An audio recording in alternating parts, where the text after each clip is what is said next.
Está começando o podcast Inteligência Jurídica, canal oficial do Machado Meyer Advogados, que atualiza você com nossa visão sobre as questões que impactam seus negócios.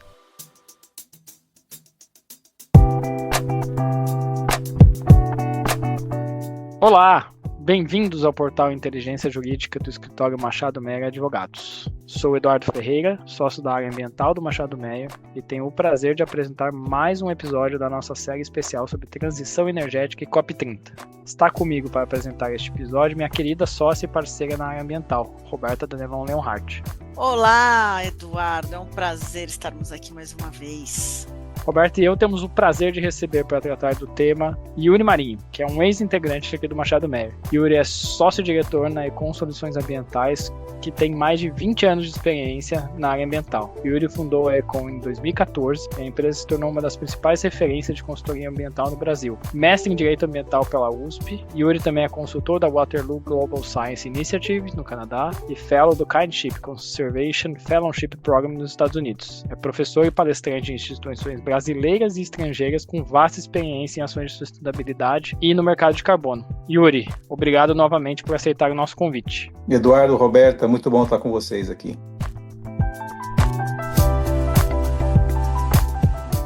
Yuri, para a gente começar aqui, eu acho que é interessante falar um pouco do passado, né, da trajetória que nós temos aqui do mercado de carbono e tudo que acontece até a instituição do Sistema Brasileiro do Comércio de Emissões, o SPCE, a Lei 15042 de 2024. A Econ atua há vários anos no desenvolvimento de projetos de carbono, inclusive com metodologia própria. Pela sua experiência e na sua avaliação, quais foram os principais entraves que limitaram o aproveitamento do potencial brasileiro na geração de crédito de carbono até aqui e de que forma a lei, aprovada no ano passado, tenta superar esses entraves? Eduardo, todo o mercado de carbono brasileiro e da maior parte dos países do mundo, nesses últimos anos se voltou para metodologias que foram desenvolvidas em alguns lugares do mundo, né? Então, os países, quando se encontravam para discutir a Convenção do Clima, desde 1992, buscaram, né, em todos esses anos, encontrar formas de se descarbonizar. Uma das formas que foi encontrada foi o desenvolvimento de projetos, né, projetos de carbono. Então, lá atrás, quem é das antigas aí acompanha, veio o mecanismo de desenvolvimento limpo, o Brasil conseguiu fazer projetos e tal. Nós tivemos fases aí nesses últimos 30 anos aí de Convenção do Clima. E aí, esses projetos de carbono que eram desenvolvidos, né, no mercado privado, até já chegaram a ser feitos dentro da UNFCCC, né, dentro da Convenção do Clima, mas ganharam corpo mais no mercado privado, eles tinham que seguir alguma regra. E essa regra não era definida pela ONU, não era definida pelos países. E aí, as certificadoras, né, foram ganhando esse espaço e definindo que elas entendiam que era necessário, útil, que tivesse base científica. E aí nós temos, né, uma certificadora que fica nos Estados Unidos, temos uma certificadora que fica na Europa, temos uma certificadora que fica no leste aí do planeta.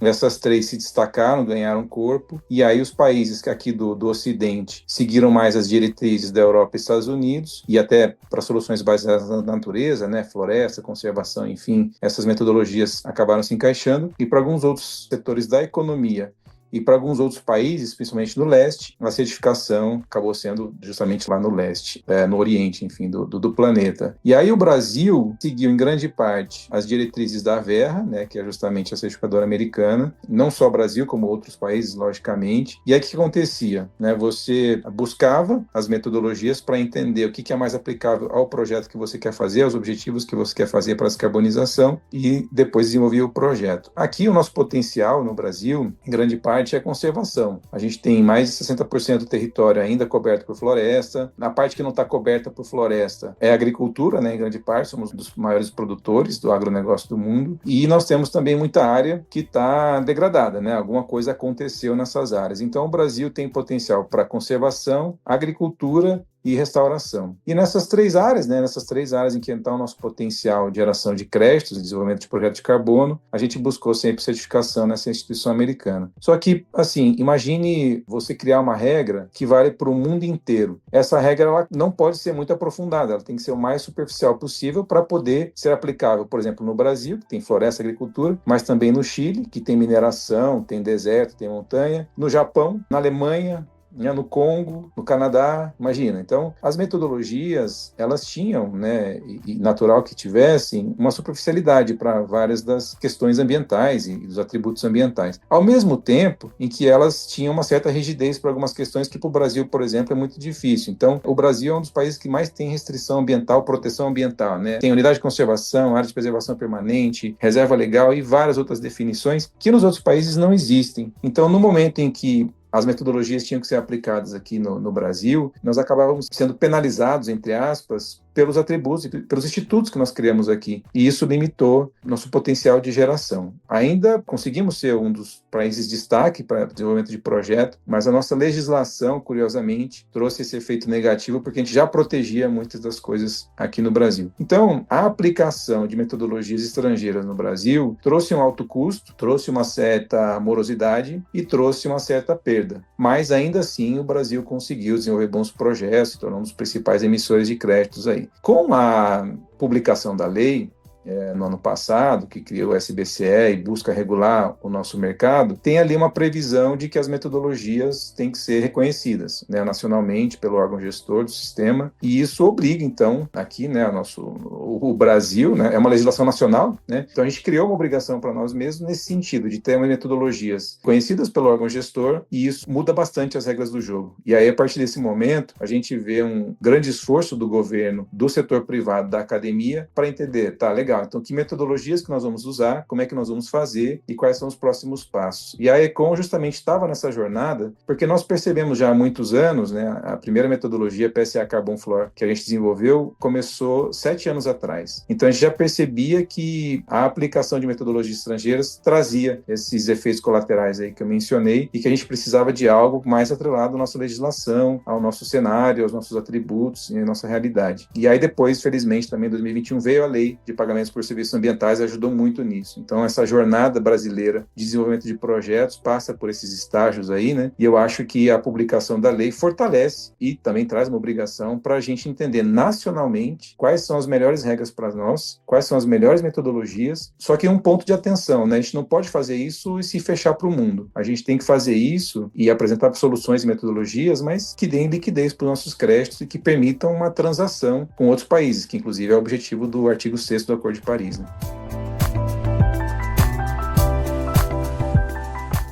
Yuri, excelente. E gostei que você mencionou o Acordo de Paris, porque eu queria saber, né, da sua experiência, se existem desencontros entre essa regulamentação brasileira e as regulamentações internacionais sobre o Acordo de Paris e o artigo 6º. Eduardo, eu não vejo desencontro, né? A Lei 15.042, ela ainda é um primeiro passo nosso, né, dentro da nossa regulação. Ela traz previsões ainda abertas, né, do que a gente pretende fazer aqui. Ainda vem um decreto regulamentador, ainda devem vir outras leis federais, estaduais e até municipais, eventualmente. Depois o nosso órgão gestor, que pode ser uma agência, né? Essa é a ideia do governo, embora isso represente custos, né, e talvez não haja orçamento para isso, mas havendo uma agência, virão também normas, resoluções técnicas. Então, muita coisa vai acontecer, mas eu acho que a simples edição dessa lei não traz um desencontro com a regulamentação. O Brasil, ele é muito presente nos tratados internacionais. Tradicionalmente, é a segunda maior delegação, sempre. Pede normalmente para casa. Então, quando foi lá nos Emirados Árabes, era a segunda delegação, a primeira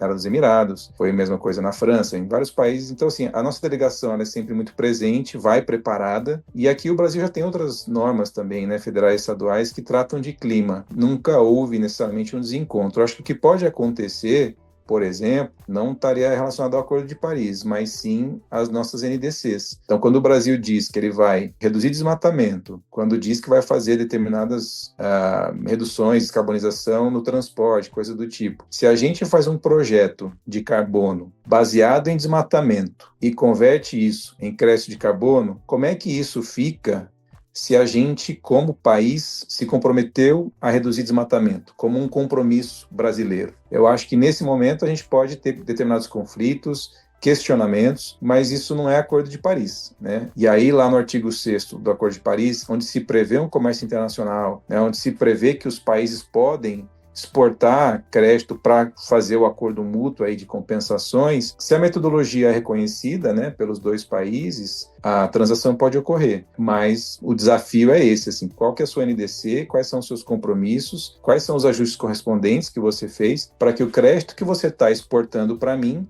não esteja tendo dupla contagem ou não esteja conflitante com os seus compromissos enquanto nação. Excelente, Yuri. E mais uma vez, obrigada por aceitar o nosso convite, né? Eu particularmente fico muito feliz em acompanhar a sua trajetória. Parece que foi ontem que você deixou a nossa equipe para criar a Econ, que se mostrou um grande sucesso. E dentre os temas tratados na Econ, uma área de destaque é a restauração florestal. Nas cartas da presidência da COP30, o embaixador André Correia do Lago apresentou as florestas como um tópico central, inclusive chamando a atenção a meta de reverter o desmatamento e a degradação florestal até 2030. Que é bastante desafiador. Assim, é possível que tenhamos avanços significativos no desenho de estratégias interdisciplinares visando essa meta, por meio de projetos de REDD+, por exemplo. Como você vislumbra esse cenário? Existem expectativas para novas regulamentações? Como a Econ se prepara para esse contexto? Roberto, eu acho que o tempo passou rápido mesmo e sinto como se fosse ontem a gente conversando sobre REDD, conversando sobre desmatamento, conversando sobre o potencial do Brasil no mercado de carbono. O tempo passa e a gente continua falando as mesmas coisas, né? A gente ainda está discutindo aqui o potencial do Brasil, se vai dar certo o REDD. Então, é engraçado como muita coisa dá certo e passa rápido e outras ficam exatamente como estavam, né? Eu acho que o Brasil, ele se apresenta como um país de floresta,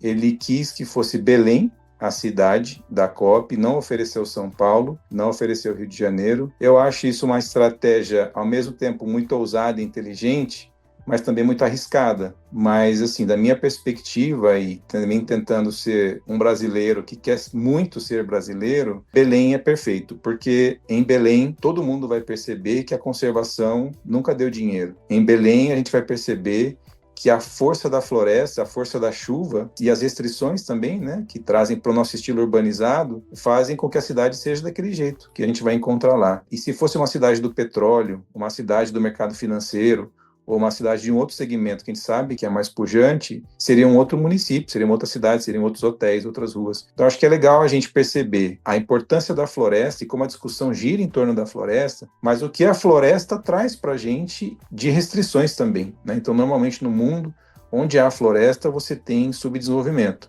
Onde há floresta, você tem uma menor receita per capita.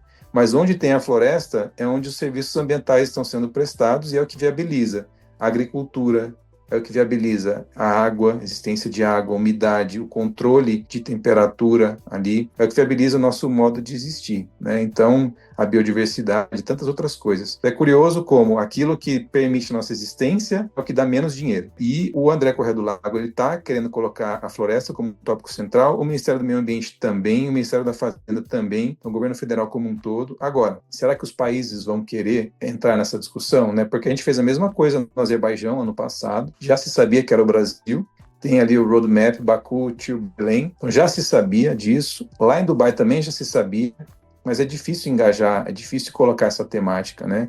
Porque quais são os outros países que estão com a gente nesse diálogo, nessa geopolítica? São países amazônicos da América do Sul, são alguns países na África e a Indonésia. Não é um bloco que tem força, e é o sul global. Então, a agenda da floresta, ela é muito desafiadora. E a receita da floresta, né, e a geopolítica da floresta, a política da floresta, a economia da floresta, não necessariamente é conectada, né, com a Europa, não necessariamente é conectada com os Estados Unidos e outros lugares de tomada de decisão. Então é um diálogo bastante difícil. O Brasil vem trazendo isso há muito tempo. O Brasil começou a sugerir a floresta como algo elegível, né, a conservação como algo elegível, desde a década de 90. E foi só em 2013 que o REDD foi reconhecido como projeto elegível, né, de carbono. Então foram 20 e poucos anos até se chegar nisso. E de 2013 para cá não são grandes avanços também, né? O Brasil tem sido sempre desafiado. Disse que não tem adicionalidade num projeto de conservação, é dito que é um dinheiro que enriquece quem não deveria ganhar, é dito que é um projeto que não tem, enfim, ganho climático. Então são muitos as críticas e os pontos que se colocam, mas eu acredito que o Brasil tem que seguir nessa temática. Mas, assim, poderia também falar de biocombustível, né? Assim, acho que o Brasil é muito forte em biocombustível, é algo que é muito importante para o nosso modelo de existência. Acho que energia renovável também é algo que poderia ser dito. E isso está relacionado com floresta, porque a conservação e a produção andam juntas. E você tem diversos modelos no Brasil e fora em que conservação e produção estão, inclusive, na mesma área, no mesmo polígono, no mesmo CAR, no mesmo cadastro ambiental rural. Então,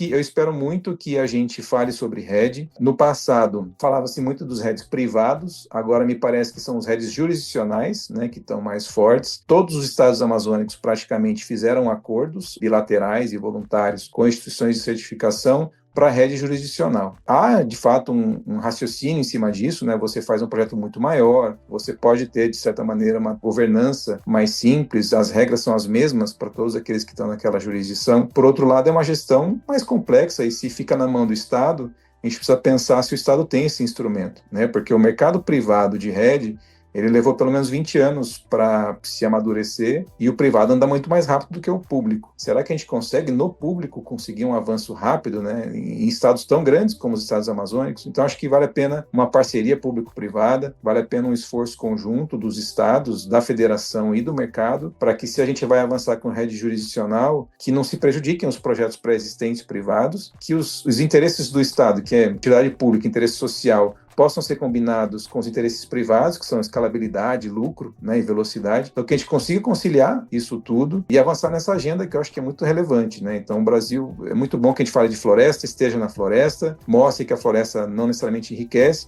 mas por que não enriquecer, né? Por que não? Porque Belém não pode ser uma cidade super rica? Porque que a Costa Rica, por exemplo, está conseguindo ter um IDH alto, mas, claro, estão combinando diferentes atividades. Eu acho que o Brasil poderia conseguir, a região norte poderia ser um lugar muito rico.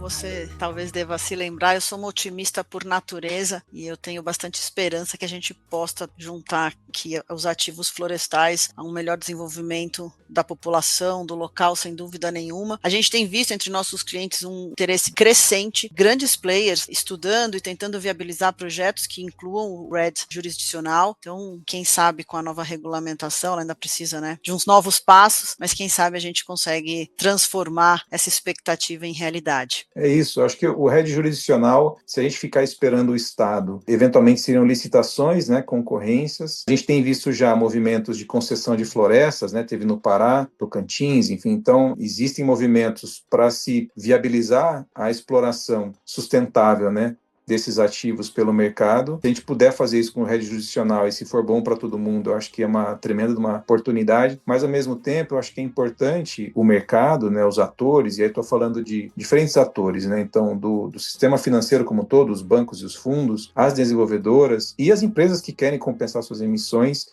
também de tomar a iniciativa, tomar a frente. A Econ, por exemplo, fez isso, né, com as metodologias, foi acompanhada por diversas instituições, né, empresas aí, que se a gente quiser, se vocês quiserem, a gente cita também, mas eu acho que essas instituições, o mercado privado, também é importante que ele tome a frente, se arrisque, avance, porque é mais barato, né, e mais estratégico fazer agora do que fazer daqui 20 anos. O custo da inação é gigantesco, então é legal que a gente pense assim, porque do ponto de vista econômico faz sentido também. Às vezes a gente se dá mal por ser pioneiro, mas também pode se dar muito bem e pagar muito menos ao ser pioneiro. Interessante você mencionar essa relevância de estar na floresta, de olhar a COP30 em Belém, mas como enfrentar, Yuri, toda a discussão sobre aspectos fundiários e a viabilidade desses projetos de mercado de carbono nessas áreas especificamente, pensando em preservação? Eduardo, acho que nessa hora a gente volta de novo aí para a fala da Roberta, de reviver a história, né, as auditorias aí que a gente fazia no escritório. Acho que o grande ponto é entender a situação dessas áreas. O Brasil tem questões fundiárias dos estados amazônicos, tem também no centro-oeste, tem no sul, tem no nordeste, então é um país que ainda precisa amadurecer, evoluir muito, né, em relação à regularidade fundiária, mas isso é uma série de questões, né? Ou seja, a gente precisa digitalizar, aperfeiçoar e colocar mais tecnologia na questão da disponibilidade desses documentos. Estou falando de matrícula, transcrição, etc.,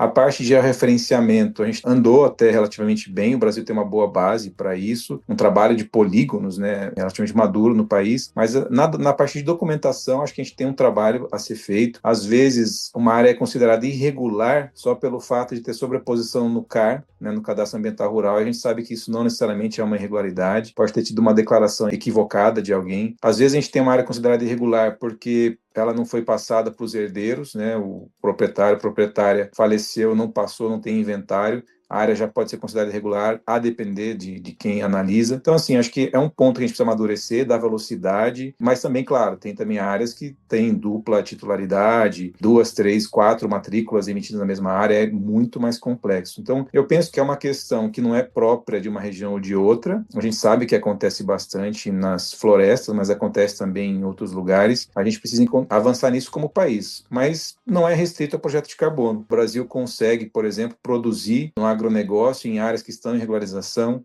O Brasil exporta bastante coisa, inclusive para a União Europeia, com todas as suas exigências aí, né, e endurecimento de normas, consegue exportar e mostrar que a origem é correta. O Brasil consegue gerar energia em diversas áreas que também estão em fase de aprimoramento de documentação. E eu acho que a gente pode também gerar crédito de carbono. Então, não é uma restrição, não é um aspecto específico de floresta e não é específico para crédito de carbono. Eu acho que é uma realidade nacional, mas que precisa ser discutida e amadurecida, né? Claro que a gente tem um grande trabalho a fazer, né? Isso é inquestionável, mas eu acho que também precisamos mostrar que não é particular a área de florestas, não é particular a Amazônia e que não deveria travar o nosso potencial de geração de créditos, né? Então, acho que precisamos amadurecer o diálogo, mas também fazer um dever de casa.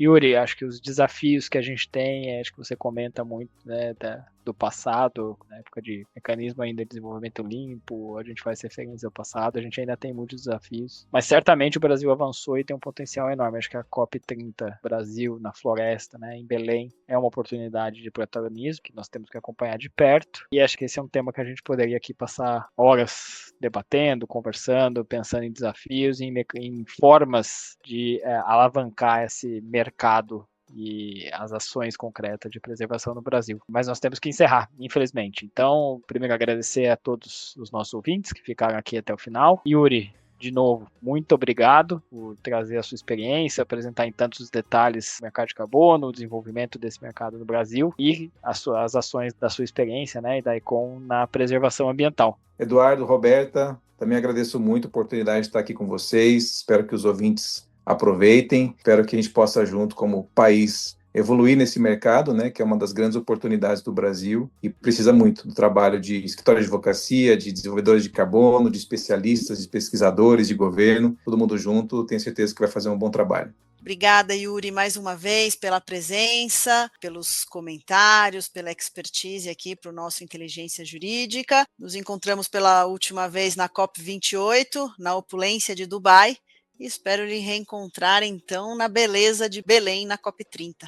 Roberta, eu também vou te agradecer aqui, é sempre um prazer conversar contigo, a gente conversa diariamente, mas é sempre um prazer conversar contigo aqui e trazer a nossa experiência do Machado Meyer em temas tão relevantes. Agradeço novamente a todos e até o próximo episódio.